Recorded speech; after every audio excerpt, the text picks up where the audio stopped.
नमस्कार, स्वराज एक्सप्रेस में आप सभी का स्वागत है। बात छत्तीसगढ़ की में मैं हूं आपके साथ कविता पांडे और आज का हमारा मुद्दा है बिगड़े बोल पर बवाल। लोकसभा चुनाव के मद्देनजर छत्तीसगढ़ में बीजेपी और कांग्रेस दोनों पार्टियों की चुनाव अभियान तेज हो गई है। बीजेपी और कांग्रेस के तमाम बड़े नेता ताबड़तोड़ प्रचार में लगे हुए हैं। इसी दौरान वे एक दूसरे पर सियासी बयानबाजी कर रहे हैं। इसी बीच नेता प्रतिपक्ष का एक बार फिर पीएम मोदी पर दिए गए बयान से सियासी बवाल मच गया है। देखिए खास रिपोर्ट और आगे इसी पर खास मेहमानों के साथ खास चर्चा करेंगे। दरअसल छत्तीसगढ़ की नेता प्रतिपक्ष डॉक्टर चरणदास महंत ने प्रधानमंत्री मोदी को लेकर एक और विवादित बयान दिया है। 8 अप्रैल को सक्ती जिले में आयोजित कार्यकर्ता सम्मेलन में उन्होंने पीएम नरेंद्र मोदी को डिफॉल्टर बता दिया। साथ ही उन्होंने कहा कि पिछले 10 सालों में उनकी कोई गारंटी पूरी नहीं हुई है।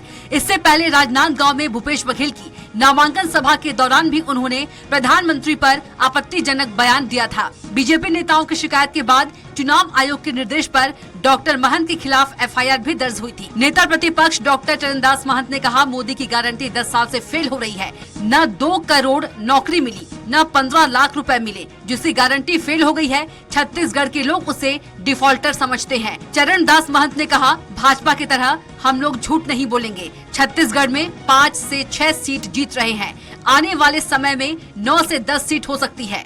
मोदी की गारंटी तो 10 साल से फेल हो रही भैया। न 2 करोड़ नौकरी मिली, न 15 लाख रुपया मिला, न जितने उनने गारंटी दी है। हम तो बार बार अपने विधानसभा में भी बोले हैं, लोगों के सामने बोले हैं, जिसकी गारंटी फेल हो गई है छत्तीसगढ़ के लोग समझते हैं कि वो डिफॉल्टर आदमी है। तो डिफॉल्टर आदमी जब बात करते ही नहीं, उसकी गारंटी हमारे लिए कोई मायने नहीं रखता। आपकी बात छत्तीसगढ़ में अब कितनी सीटें आएंगी? हमको तो 6 जगह बहुत अच्छी दिख रही आज की तारीख में। ज्यादा झूठ बोलना नहीं चाहते। हम लोग भाजपा की तरह 11-11 सीट कहेंगे नहीं, मगर 5-6 सीटें हम लोग जीत रहे हैं, ये हमको लग रहा है। आने वाले दिनों में हो सकता है 10 हो जाए, 9 हो जाए, ये आने वाले समय है। वहीं नेता प्रतिपक्ष डॉक्टर चरणदास महंत के बयान पर पलटवार करते हुए डिप्टी सीएम अरुण साव ने कहा, मोदी जी दुनिया के सबसे लोकप्रिय नेता है। वे 12 साल गुजरात के मुख्यमंत्री रहे, 10 साल से देश के प्रधानमंत्री है। उनके लिए इस तरह की भाषा का उपयोग करना अत्यंत निंदनीय और दुर्भाग्यजनक है। छत्तीसगढ़ सरकार साय काम कर रही है, इसलिए कांग्रेस के लोग आए बाएं हो गए हैं। छत्तीसगढ़ की जनता अब उनको बाय बाय करेगी। दुनिया के सबसे लोकप्रिय नेता जो गुजरात के 12 साल मुख्यमंत्री रहे, पिछले 10 सालों से देश के प्रधानमंत्री के रूप में काम कर रहे हैं और तीसरी बार भी वे देश के प्रधानमंत्री बनने जा रहे हैं। ऐसे नेता के लिए इस प्रकार की भाषा का उपयोग करना अत्यंत निंदनीय और दुर्भाग्यजनक है।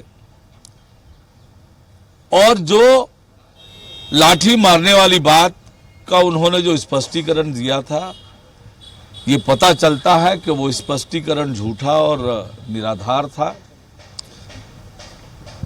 और लगातार इस प्रकार की बातें आ रही है, इसका माकूल जवाब छत्तीसगढ़ की जनता देगी। ये छत्तीसगढ़ की संस्कृति, छत्तीसगढ़ की सभ्यता, छत्तीसगढ़ की परंपरा और छत्तीसगढ़ महतारी का अपमान है। इस तरह की भाषा का उपयोग करना, हमारी सरकार साय काम कर रही है और कांग्रेसी आए बाएं बोल रहे हैं और इन्हें प्रदेश और देश की जनता बाय बाय करने वाली है। कांग्रेस समाप्ति की ओर बढ़ रही है। हार के संभावना को देखते हुए आज जिस प्रकार से जनता में विश्वसनीयता कांग्रेस पार्टी की समाप्त हुई है,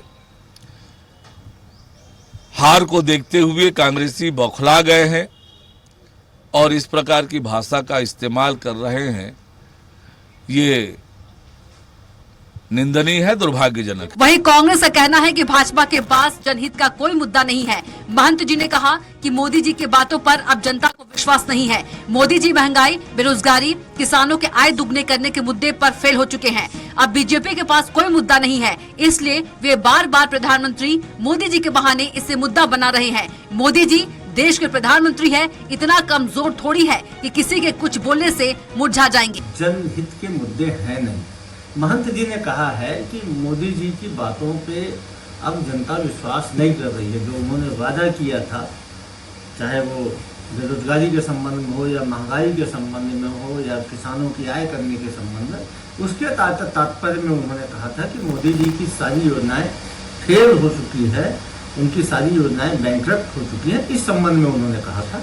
अब उसको भारतीय जनता पार्टी इसमें मुद्दा विहीन है, महंगाई, बेरोजगारी, युवाओं के बारे में बात करने का साहस नहीं है।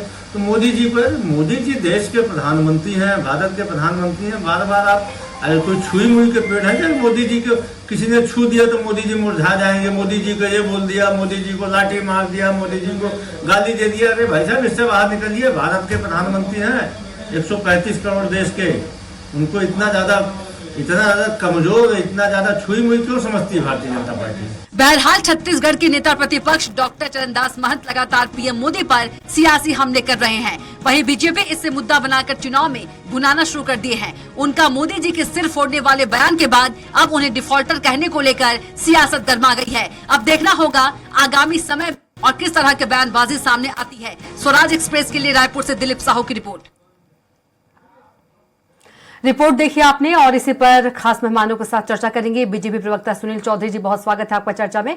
कांग्रेस प्रवक्ता अनिल सिंह चौहान जी, बहुत स्वागत है आपका चर्चा में। वरिष्ठ पत्रकार पीसी रथ जी, बहुत स्वागत है आपका चर्चा में। सबसे पहले बीजेपी प्रवक्ता के पास चलेंगे, सुनील चौधरी जी के पास। सुनील चौधरी जी, डिफॉल्टर का मतलब जो है, पीसीसी प्रभारी सचिव जो है उन्होंने मतलब समझाया है गूगल सर्च करके कि ऐसा व्यक्ति जो किसी दायित्व, विशेषकर कानूनी और वित्तीय दायित्व को पूरा करने में चूक करता हो, ये मतलब समझाया है चंदन यादव जी ने, क्योंकि मोदी जी ने महंगाई कम नहीं की, रोजगार नहीं दिया, किसानों की आय दुगनी नहीं की, ये एग्जाम्पल के थ्रू समझाया है।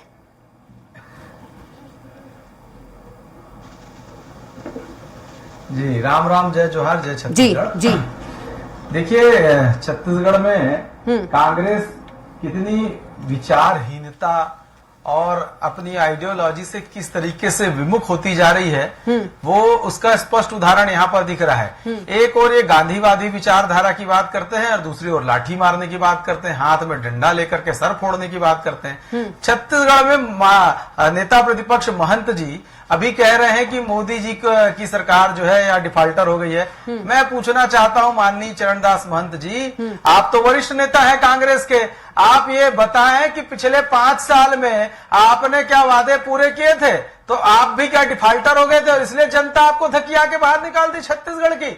ये डिफॉल्टर आप हो गए थे। और आप कह रहे हैं 5-6 सीट जीत सकते हैं, तो कौन सी जीत सकते हैं? किनको हारने के लिए खड़ा किया है? क्या आपकी धर्मपत्नी चुनाव हार रही हैं? इस खींच में आप ऐसे बयान देते हैं कि मोदी जी आए थे, कहे भ्रष्टाचारियों को जेल में डालेंगे, किसी को नहीं छोड़ेंगे, इस खींच में आप बयान देते हैं। आप तो कबीर पंथ के मानने वाले हैं और स्पष्ट रूप से विचारधारा क्या होनी चाहिए? कबीरा खड़ा बाजार में, मांगे सबकी खैर, ना काहू से दोस्ती ना काहू से बैर। लेकिन आप तो बैर भाव से बयान देते हैं। आप तो कहते हैं कि लाठी मारिए, सर फोड़िए और फिर शराब की तरफ चले गए। क्या प्रेम है आपको शराब से? शराबी जो है इस बार कांग्रेस को वोट देने वाले हैं, ऐसा बोल के क्या संदेश दे रहे हैं? महंगाई की बात करते हैं, महंगाई की बात करते हैं। अरे शराब महंगी हो गई, उसमें भी इनको दर्द हो। जी, उसका क्या होगा? एक बात मैं स्पष्ट कह रहा हूं कि कांग्रेस इस बार छत्तीसगढ़ में शून्य पर आउट होगी। कांग्रेस को छत्तीसगढ़ की जनता शून्य पर आउट करेगी और भाजपा का कार्यकर्ता तो सीना चौड़ा करके, सीना तान के, और कार्यकर्ता तो सीना चौड़ा करके, सीना तान के और सर पर भाजपा का भगवा गमछा बांध करके खड़ा हुआ है इनके सामने। इस बार इनको 0 पर आउट करेंगे। ठीक है अनिल जी, 0 पर आउट करेंगे। बीजेपी प्रवक्ता, माफ कीजिएगा जी, सुनील जी कह रहे हैं कि 0 पर आउट करेंगे। लेकिन अनिल जी, ऐसा नहीं लगता है कि जो चरणदास महंत जी हैं, प्रदेश के बड़े नेता है, एक मतलब पीएम के लिए ऐसा कहना, डिफॉल्टर कहना, सर में डंडा मारेंगे, क्या शोभनीय है ये? आपके दर्शकों को जोहार जी। बहुत सीधी सी बात है कविता जी, छत्तीसगढ़ी संस्कृति को हमको समझना और रहा भाषा की मर्यादा का सवाल, तो मैं आपके विद्वान दर्शकों पे छोड़ता हूं। देश का प्रधानमंत्री, हिंदुस्तान का प्रधानमंत्री पूरे विश्व में एक बड़ा आइकॉन होता है। वो व्यक्ति जब कहे जर्सी गाय, कांग्रेस की विधवा, दीदी वो दीदी, 10 करोड़ की गर्लफ्रेंड, जब वो छत्तीसगढ़ की पावन माटी पर आकर कहे कि अकबर की सरकार चाहिए कि हिंदुओं की भाजपा सरकार चाहिए, ये पुलवामा के शहीदों के नाम पर वोट मांगे, और पुलवामा में क्यों शहीद हुए इतने जवान हमारे, उस पर जांच रिपोर्ट आज तक नहीं दे पाए। विपक्ष के सारे नेताओं को जेल में डाले, खाते सीज करवाए। ऐसा प्रधानमंत्री चाहिए हमको। मतलब कि मैं आपको एक बहुत छोटा सा उदाहरण कविता जी दे रहा हूं। अभी मैं एक दूसरे चैनल पे बैठा था, मुझे मेरे ड्राइवर ने कहा, भैया तय उमेश घोरमोड़ेला अच्छा पटके हंस, अब सुनील चौधरी ला भी अच्छा कचार में।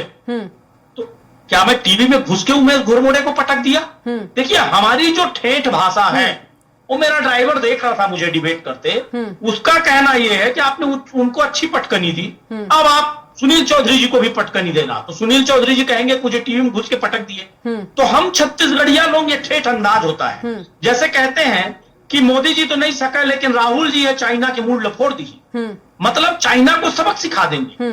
पर बड़ा दुर्भाग्य की बात है कि भारतीय जनता पार्टी, जिसको महंगाई पे बात नहीं करनी है, अच्छे दिनों पे बात नहीं करनी है, 15 लाख पे बात नहीं करी है, 2 करोड़ नौकरियों पे बात नहीं करनी है, किसान जो मारे गए कृषि बिल के नाम पर 1000 शहीद किसान, लेकिन अनिल जी, उसकी बात नहीं करनी अनिल है। जी, जो आप लोग डिफॉल्टर कह रहे हैं कि महंगाई कम नहीं हुई, नौकरियां नहीं मिली, सारी बातें जो कांग्रेस कह रही है, तो आपने विधानसभा चुनाव में देखा है, जनता तो विश्वास कर रही है ना, तो कैसे डिफॉल्टर हुई?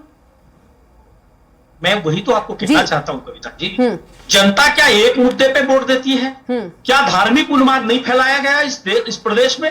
क्या जानबूझकर एक षड्यंत्र नहीं रचा गया? ईडी और आईटी ने, जिसको आज सर्वोच्च न्यायालय ने जो शराब घोटाले का मामला है, जिसको खत्म करने का आदेश दिया कि इसमें कहीं से धन शोधन सिद्ध ही नहीं होता, प्रथम दृष्टया नहीं दिखता, FIR केस किया उन्होंने, तो क्या इस तरह से चरित्र हनन नहीं हुआ? महादेव ऐप का नाम पर वसूली ये करते हैं, दुबई से वीडियो ये जारी कराते हैं, और यहां मुख्यमंत्री का चरित्र हनन करते हैं।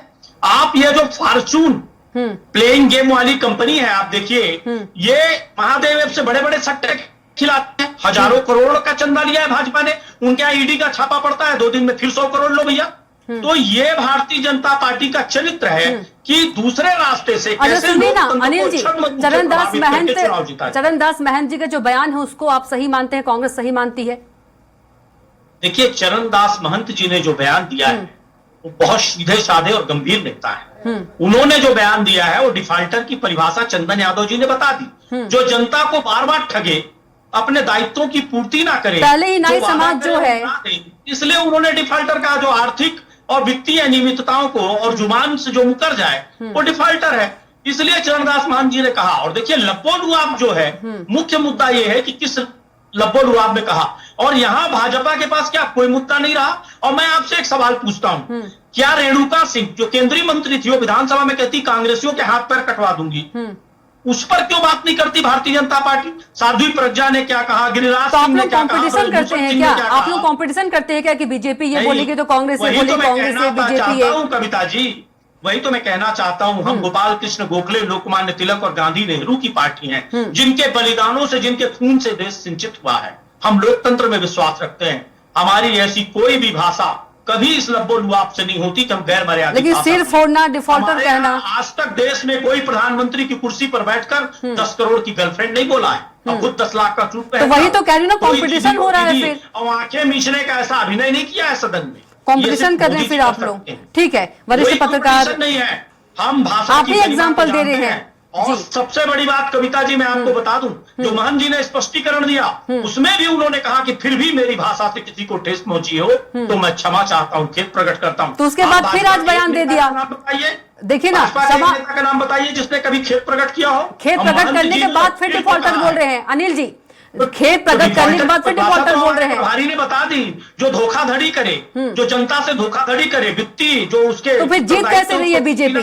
बीजेपी की बम्पर जीत कैसे हो रही है अगर धोखाधड़ी की होती तो? मैंने आपको स्पष्ट किया, जो एजेंसियों को प्रकोष्ठ बना दे, जो धर्म के नाम पर नफरत और कट्टरता फैला दे। अंग्रेज क्यों शासन कर लिया कविता जी इस देश में? फूट डाल के राज कर लिए कि नहीं? हमको कितने साल लग गए भगाने में? तो देखिए, महत्वपूर्ण बात यह है कि आप कौन से तरीके से इस लोकतंत्र को प्रभावित कर रहे हैं। आज जिस तरह से विपक्ष का दमन हो रहा है, ठीक है, माननीय सर्वोच्च न्यायालय ने जो ये निर्णय दिया है उससे और स्पष्ट हो गया कि ईडी का दुरुपयोग हो रहा था। केंद्रीय एजेंसियां और संवैधानिक संस्थाओं को गौर करके आप चुनाव जीतते हैं, किसी का चरित्र हनन करके। तो क्या ईडी से डरी हुई है कांग्रेस? किसी राज्य आऊंगा आपके पास एक छोटा सा चलाकर सरकार बना लेना अलग बात है, और मूल्यों अनिल पर जी, सरकार बनाना अलग बात है। अनिल जी, क्या ईडी से कांग्रेस डरी हुई है? आप लोग पहले भी कहते आए हुए हैं। हम तो अंग्रेजों से नहीं डरे कविता जी, हम तो सिर्फ लोकतंत्र में जो कमियां हैं, जिस तरह से आपने अभी अपने ड्राइवर का भी नाम ले दिया, आपने अभी ड्राइवर का भी बता दिया। बिल्कुल बताया मैंने, ये हमारी ठेठ भाषा है कविता जी। अगर आप कभी ना कोई प्रॉब्लम तो नहीं हो जाएगी? ईडी तो नहीं पहुंच जाएगी? कोई प्रॉब्लम तो नहीं हो जाएगी? अनिल जी, पटका क्या? अनिल जी, हमारी भाषा है। आपके ड्राइवर को कोई प्रॉब्लम तो नहीं हो जाएगी ना? जी, आपके ड्राइवर को कोई प्रॉब्लम तो नहीं होगी ना? आप कहते हैं ईडी पहुंच जाती है, कोई प्रॉब्लम तो नहीं होगी ना? देखिए, ईडी तो कौन सा, मैं आपसे पूछता हूं कविता जी, आप वरिष्ठ पत्रकार हैं, 3 विपक्ष के नेता बताइए जिसके यहाँ ईडी ना पहुंची। 3 विपक्ष के नेता बताइए जिसने प्रधानमंत्री मोदी पर सवाल उठाया हो। नहीं, मैं तो आपके ड्राइवर की बात कर रही हूँ, आपने ड्राइवर का नाम ले दिया, ड्राइवर की बात आपने कह दी। नहीं है, दसों ड्राइवर के यहाँ पहुंचे हैं लोग। हमारे ड्राइवर के यहाँ जाए, हमारे यहाँ जाए, ना मेरा ड्राइवर डरता ना मैं डरता। हम तो देखिए कांग्रेसी हैं और डरो मत के सिद्धांत पर चलकर इस देश को आजाद कराए हैं, और लोकतंत्र और संविधान खतरे में है। हम लेकिन आपके ही कांग्रेसी नेता कह रहे हैं, अनिल जी, आपके ही कांग्रेसी नेता कह रहे हैं, आपके ही कांग्रेसी नेता कह रहे हैं कि डर के मारे जो कांग्रेसी बीजेपी में शामिल हो रहे हैं। ठीक है, पीसी राज्य के पास चलेंगे। पीसी राज्य, कितना सही है प्रदेश के बड़े नेता है चरणदास महंत जी इस तरह के बयान देना? पहले खेद प्रकट करते हैं, फिर कहते हैं डिफॉल्टर है पीएम।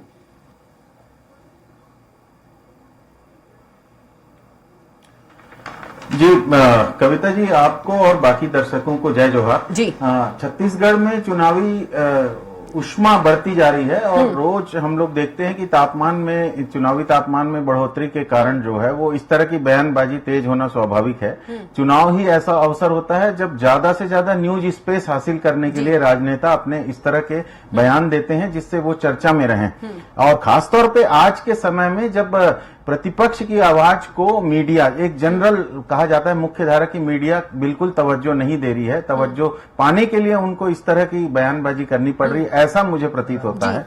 मुझे लगता है कि शायद कांग्रेस में जो तीखे स्वर निकल रहे हैं, कांग्रेस में जो आक्रामक भाषा का इस्तेमाल करना शुरू किया है, वो शायद इसलिए कि कहीं ना कहीं से उनको न्यूज स्पेस तो मिलेगी, क्योंकि मीडिया में जिस तरह से एकाधिकार का सिस्टम चल पड़ा है और बड़े बड़े कुछ घरानों के हाथ में बड़े बड़े मीडिया के सारे बड़े संस्थान हैं, तो उसमें ऐसा है कि कांग्रेस को न्यूज स्पेस हासिल करने के लिए इस तरह की कवायद करनी पड़ रही है, ऐसा मुझे लगता है। अब रहा सवाल कि इस मुद्दे को लेकर लोग कितना समझते हैं, कितना नहीं समझते हैं।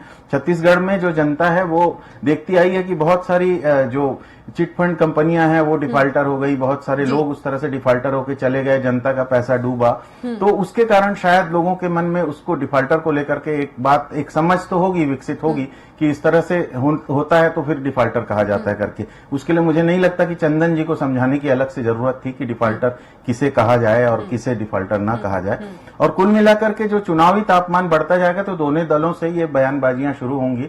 अब वो अलग अलग मुद्दे के रूप में हमारे सामने आएगी जिसपे हम बातचीत करेंगे और आखिरकार उनका पर्पज सॉल्व होगा कि वो अपनी तस्वीर को, अपनी बयान को जनता तक फैलाने में सफल होंगे। क्योंकि हम देखते हैं कि जब ये चुनाव का कार्यक्रम, लोकसभा का घोषणा हो गई है लोकसभा चुनाव की, तो उसके बाद पक्ष और प्रतिपक्ष दोनों मैदान में हैं। अब उसमें कोई बड़े पद पर भी कोई रहते हुए भी प्रधानमंत्री या प्रधानमंत्री के रूप में कम और एक पार्टी के नेता के रूप में ज्यादा उनकी भूमिका है। अब उनकी भूमिका चुनाव में अपने दल को जीत हासिल कराने की भूमिका है। उस भूमिका में वो हैं और साथ में कांग्रेस और दूसरे दल के लोग हैं जो अपनी भूमिका का निर्वहन कर रहे हैं, अपना हिस्सा लेना चाहते हैं इस लोकतंत्र के वोट के महायज्ञ में। तो इस मैदान में, इस महायज्ञ में सबको अपना अपना हवन करना है, सबको अपना अपना वो हासिल करना है।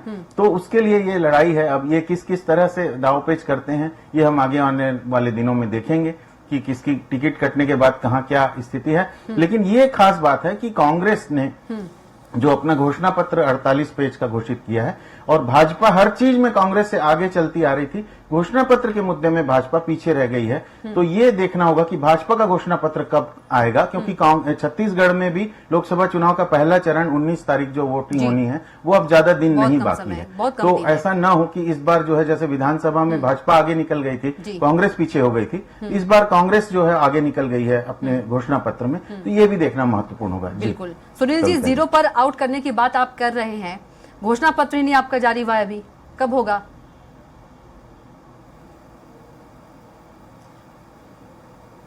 जी देखिए, घोषणा पत्र बहुत जल्द हमारा जारी होने वाला है।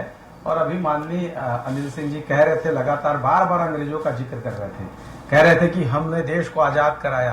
भाई साहब जरा इतिहास पढ़िएगा, आपने अंग्रेजों के साथ सरकार बनाया। आप आजादी के पूर्व अंग्रेजों के साथ कोई पार्टी सरकार बनाती थी तो वो कांग्रेस थी, और आपकी पार्टी को ह्यूम ने बनाया जो कि अंग्रेज थे। और मैं आपको बता दूं, आपकी सारी नीतियां अंग्रेजों के आधार पर चलती हैं। फूट डालो, राज करो, आपस में लड़ाओ, और केवल आप आजादी का श्रेय मत लीजिए। हजारों लाखों क्रांतिकारियों ने, देशवासियों ने संघर्ष किया। आपके दम पर, अकेले कांग्रेस के दम पर आजादी नहीं आ गई। एक एक व्यक्ति, हाँ कांग्रेस उस समय लीड रोल पर रही होगी, लेकिन ये आजादी भारत के एक एक नागरिक की आजादी थी और सबने लड़ा। आप तो अंग्रेजों के पिट्ठू बन करके उनके साथ पार्टी बना करके 1857 में जो क्रांति हुई उसके सेफ्टी वॉल के रूप में आपका गठन हुआ था। जरा इतिहास चेक कर लीजिएगा। और मैं इनको बताना चाह रहा हूं कि ये बार बार कहते हैं कि भैया चंदा चंदा, अरे अभी ये तो इलेक्ट्रोल बॉन्ड वाला जो विषय था, सुधार की दिशा में एक प्रयास था। आप लोगों ने इतने साल तक जो बगैर हिसाब के लेन देन किया, उसका क्या, कौन हिसाब? लेकिन सुनील चौधरी जी, सुनील चौधरी जी, कांग्रेस कह रही है, सुनील चौधरी जी, कांग्रेस कह रही है कि बीजेपी मुद्दा विहीन है, भाजपा के पास जनहित का कोई मुद्दा नहीं है, और मोदी जी प्रधानमंत्री कोई कमजोर थोड़ी ना है कि जो छुई मुई की तरह मुरझा जाएंगे।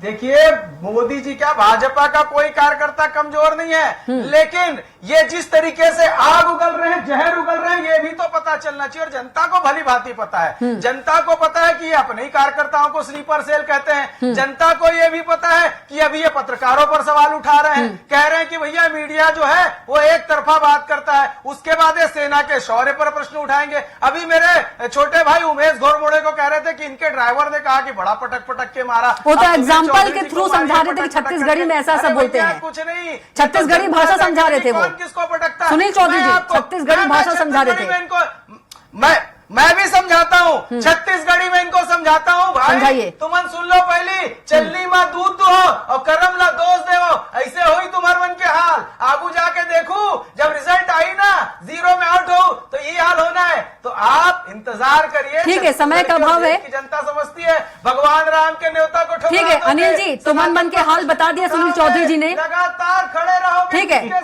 अनिल जी, तुमन मन के हाल बता दिया सुनील चौधरी जी ने, आगे आप बता दीजिए। देखिए क्या है, सुनील चौधरी जी की बौखलाहट बता रही है कि वो कितना झल्ला गए। मैंने तो 2-3 उदाहरण दिए, उस पर इतना नाराज हो रहे हैं। आज देश में हम नहीं कह रहे हैं, आम जनता से आप पूछिए किस तरह से कुछ घरानों के माध्यम से मीडिया को खरीदा गया, मीडिया को प्रभावित किया गया। व्हाट्सएप यूनिवर्सिटी में किस तरह का सिलेबस चलाया जाता है। अमित शाह जी का वीडियो वायरल होता है कि वो कहते हैं, मैं जानता हूं कि मुलायम सिंह को अखिलेश ने थप्पड़ नहीं मारा, लेकिन इससे हमारा फायदा होगा तो इसको हमारे वॉलंटियर चलाएं। बंगारू लक्ष्मण की पार्टी और सावरकर की विचारधारा को फॉलो करने वाले जो माफीनामा लिखते थे, उस समय के आरएसएस ने आह्वान किया था कि सुभाष बाबू से लड़ने के लिए अंग्रेजों की फौज में भर्ती हो जाओ। ये हमको बता रहे कांग्रेस किस व्यवस्था के तहत बनी। अरे कांग्रेस ने इस देश को, अब आप कांग्रेस का इतिहास पढ़िए, आजादी के इतिहास के पहले है। और सबसे बड़ी बात यह है कविता जी कि नरेंद्र मोदी जी ने, जो इनके सबसे बड़े नेता हैं, उन्होंने खुद कहा परसों अपनी स्पीच में कि निश्चित रूप से कांग्रेस ने देश को आजाद कराया होगा, लेकिन आज कांग्रेस रास्ते से भटक गई है। आधी बात तो उन्होंने स्वीकार की कि कांग्रेस ने देश को आजाद कराया, चौधरी साहब तो वो भी साहस नहीं दिखा पा रहे। अनिल जी, समय का अभाव है, इसलिए लास्ट कमेंट लेंगे बात ये है, पीसी रद्दी से लास्ट कमेंट, पीसी रद्दी से। पीसी रद्दी, क्या कुछ प्रतिक्रिया आपकी जल्दी से प्लीज।